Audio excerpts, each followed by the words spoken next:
Hello, my friend, and thank you for tuning in to another wonderful episode of Full Rides Again, the podcast where I, Jinx, your host and imaginary friend, answers the question of what happens when you release a writer into the wild and he gets a chance to explore the world. So have you ever been interested in topics such as plot development, world building, character creation, and even character motivation? Then this is the podcast for you, so please stay tuned.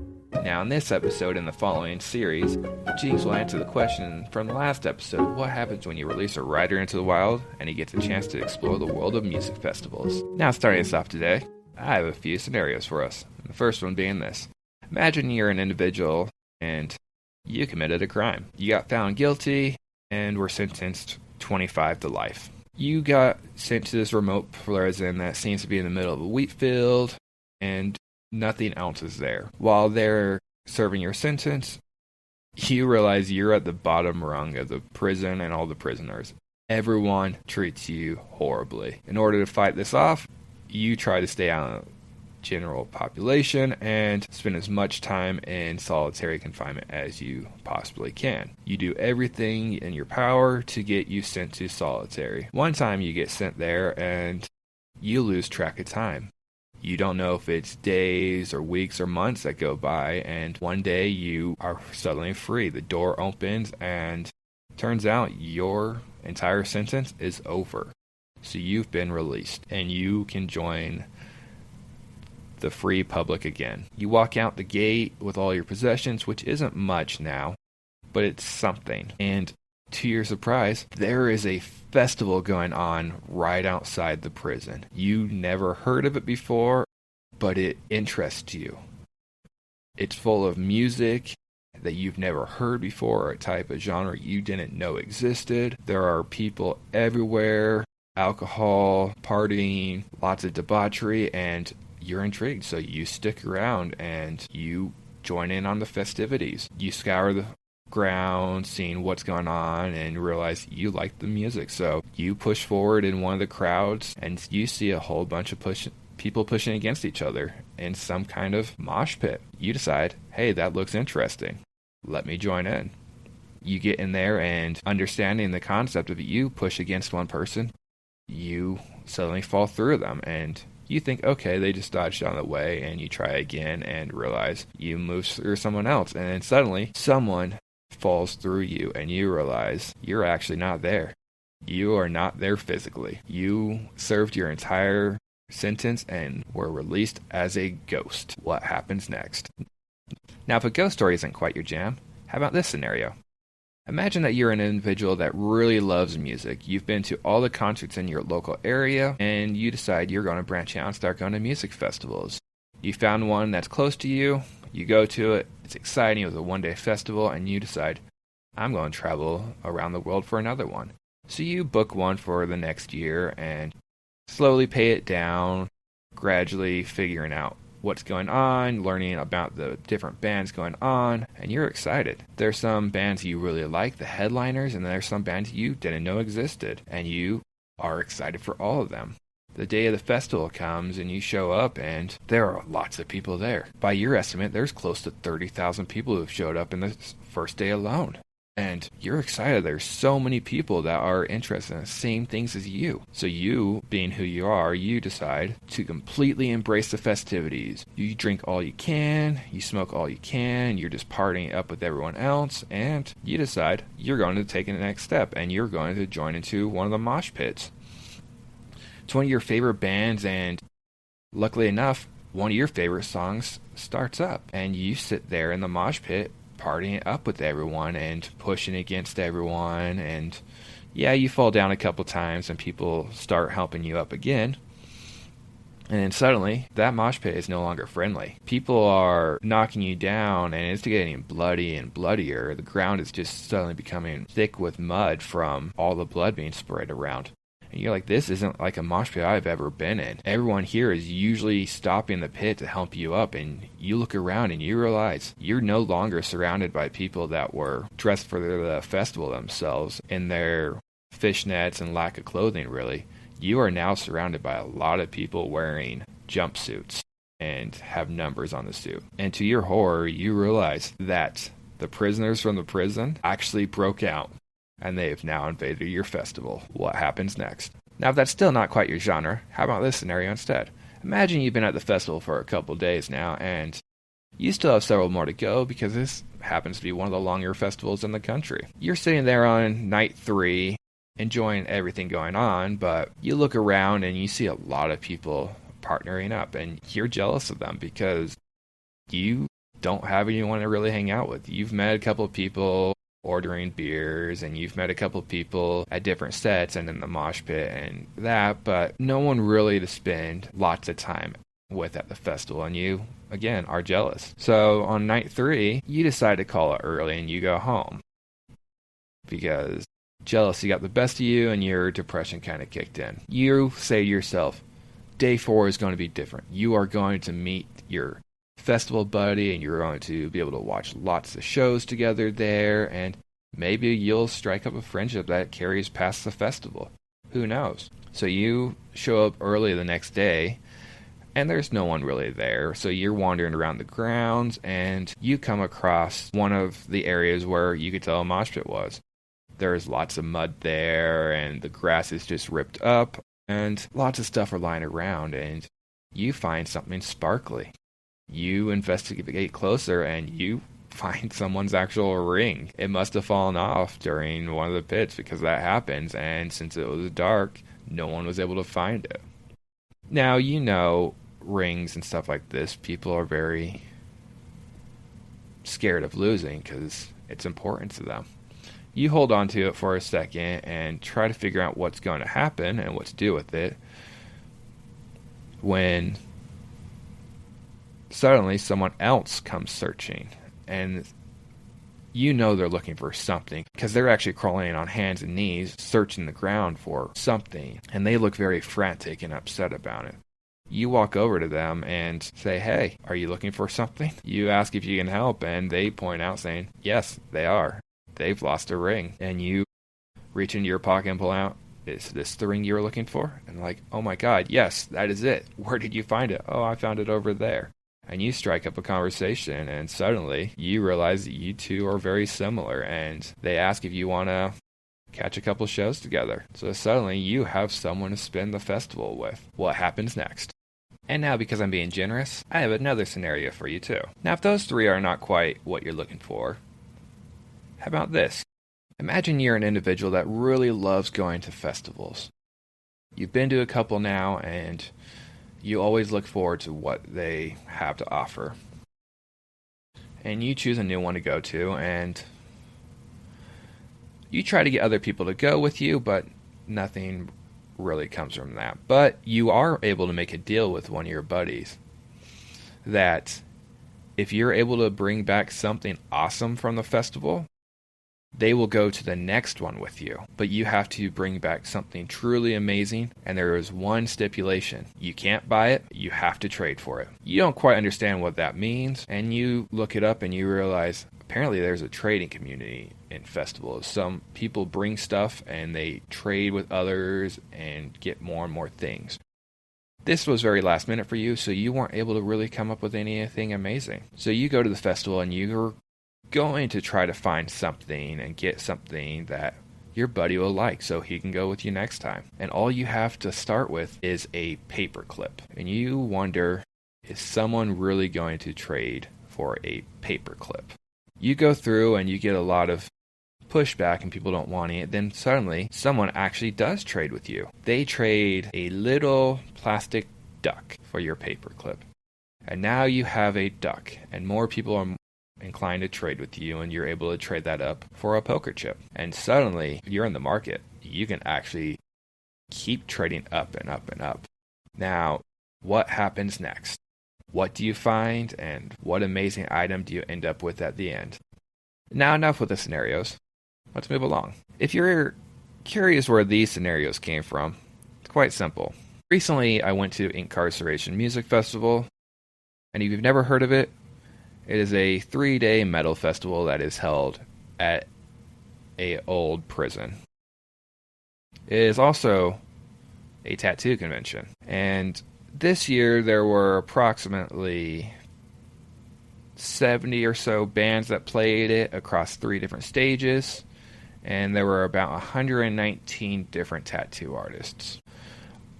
All those things managed to draw about 30,000 people a day, estimating about 90,000 people overall. They're still not exact numbers, and I doubt there ever really will be, but it's still impressive. If you know nothing about festivals, then you should know that they're quite amazing, and they draw quite a crowd of people. You have little kids to the elderly there. You have individuals who don't know anything about the genre, and they just kind of showed up. You have die-hard fans that are following individual bands around, and they tour for everything they can see. Some festivals can be one day with the same amount of bands covering 5 stages. Others are longer with even more bands. So Inkcarceration's just kind of there in the middle with 3 days and 3 stages. The special thing about it is it's also a tattoo convention. And not only that, there's also a haunted house that runs with it. It is a very unique festival. People go there to camp, people go there to stay in hotels, some people go for 1 day, some people go for 3 days. And there truly is a trading community. People will spend months beforehand crafting bracelets to give out and trade, or they'll make stickers, poker chips, buy little plastic ducks, 3D print things. Overall, festivals are super fun, and I thoroughly enjoyed myself there. And while sitting there, I pulled lots of inspiration for stories. I will cover some of this over the next several episodes, but this one I really kind of want to focus on plotting the festival. One of the ideas there, the second scenario I gave there about all the inmates kind of breaking out, that was inspired by the festival itself, but it was also inspired by Johnny Cash when he played one of his concerts at Folsom Prison. I was sitting there in one of the mosh pits, and yes, they get very violent, and I was definitely used as a human bowling ball and knocked over several people before I was eventually dragged down the pit, and people made sure I was okay because I got kicked in the head and I was covered in blood. But while I'm sitting there thinking to myself, this is calm, but what would happen if it wasn't actual metalheads here in the festival? What if this wasn't an abandoned prison anymore and people actually were here? Actual prisoners were there listening from their cell blocks. Would they try to join the festival? Would they just enjoy the music from inside their cell? Would they be allowed to listen to the festival and actually partake in it if they were well behaved? And I kind of wanted to expand upon that idea, saying, what if these prisoners actually weren't well behaved and they were using the chaos of the festival as an example and a way to break out of prison? At a metal festival, you have all sorts of people dressed different ways. There are people who are not wearing very much, mainly pasties and stuff. But you also have the diehard like Slipknot fans and all those who are wearing jumpsuits. So a prisoner who sees that from their window could think to themselves, hey, they're wearing a jumpsuit. I'm wearing a jumpsuit.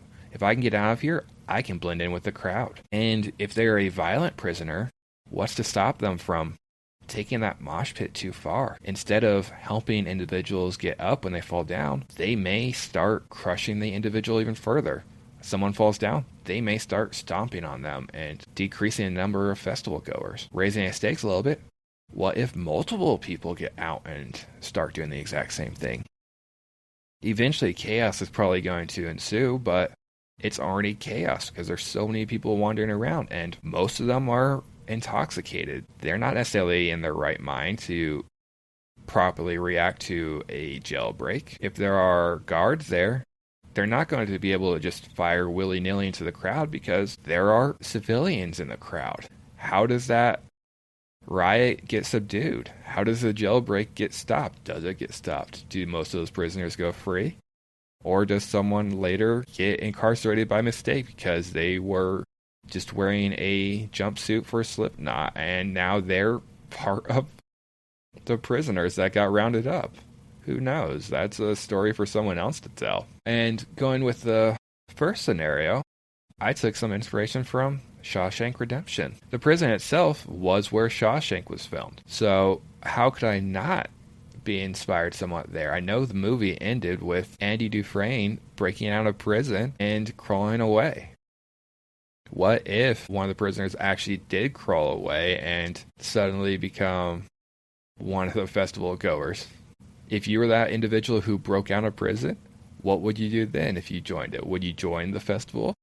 Would you use the festival to escape because there are so many people going this way and that you wouldn't understand, or no one else would be able to track you down because there's just so many heads to keep track of? And then I thought to myself, if I turned to a ghost story?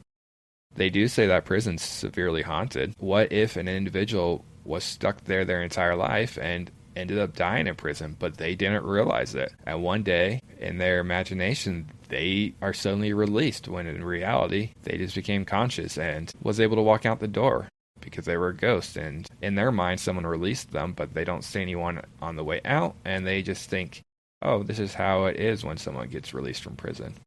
They just let you walk, and you walk out into the crowd, and there's a crowd, surprisingly, and it's a new generation of people than when you went in and everyone was wearing suits and ties and dresses, and now you walk out and people are wearing shorts and no shirts and pasties and fishnets and all this style of clothing. You don't know what it is, but you're interested in it, so you try to blend in and realize after a while you're actually no longer alive. You served a life sentence, literally. It's just a matter of taking the inspiration from around you. I'm like, okay, I'm at a prison, and it's supposedly a haunted prison. If I combine that with a festival, how can I get a plot out of it? I don't know, but it may come.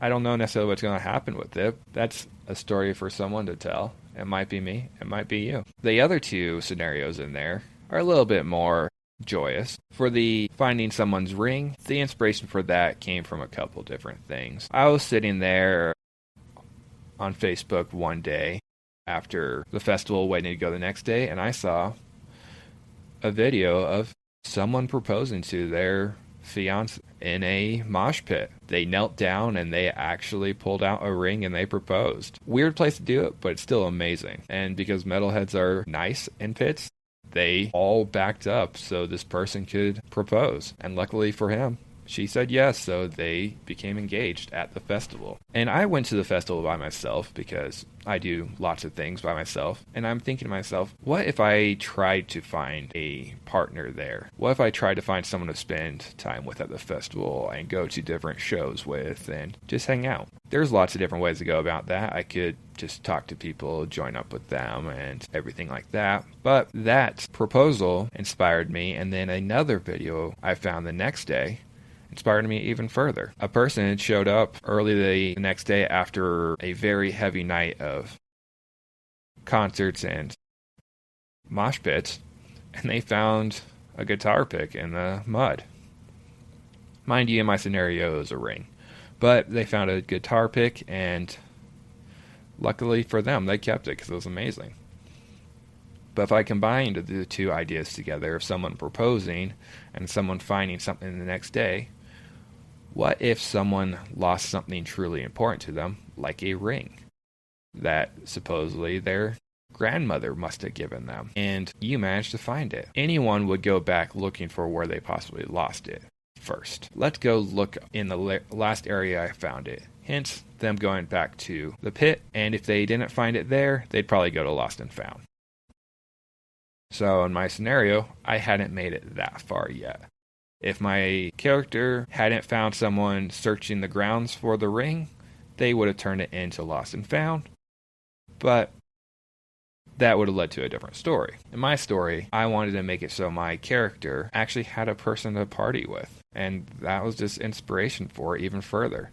Taking the three things, the music festival, the proposal, and finding the guitar pick, led to me creating an interesting plot. Well, a plot I find interesting, at least. It's not going to be for everyone. And that final plot of mine, that last scenario of trading, that one was a new thing for me. I didn't know the trading community existed at festivals, even though I've been to a couple of them. And I'm very thrilled by it. So I was there and I didn't know it existed, so that kind of led to some inspiration for it, along with some other thoughts. I know there are lots of other things that people trade for on the internet, and A lot of people like to start with a paperclip. What can you get out of trading a paperclip for an amazing thing? And I needed to give my character a overall prize for trading. Otherwise, he may not try it. So if I made it that his buddy decided he would go to the next festival, so he didn't have to go by himself, that's a worthy prize.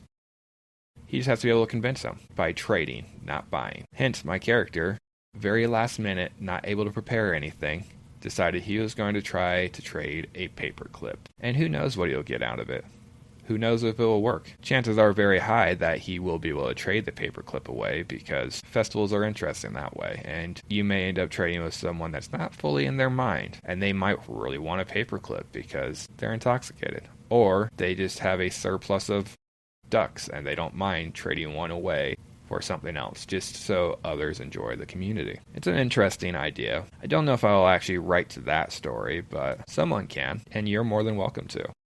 But with that being said, we've reached the end of the episode, and I gotta start wrapping it up. So, before I do let you go, I have a writing prompt for you. Write a story about an individual who decided to go to a music festival despite never having been to a concert before. And when he gets to the festival, he discovers it is not what he expected, and he doesn't know what to think of it. Now, I don't care what genre it is. I don't care the format of it, if it's flash fiction, poetry, novel, or anything like that. All I really care about is that you have fun with it and make the most out of it. Now, I really do have to let you go. If you enjoyed the content of this episode, please like and subscribe. And if you have any writer friends out there, please send them my way. I'd love to have them listening. Also, be on the lookout for the next episode where I continue this series, and Jinx answers how he got his inspiration for world building from a music festival. I hope to see you tune into that episode. Have a good day.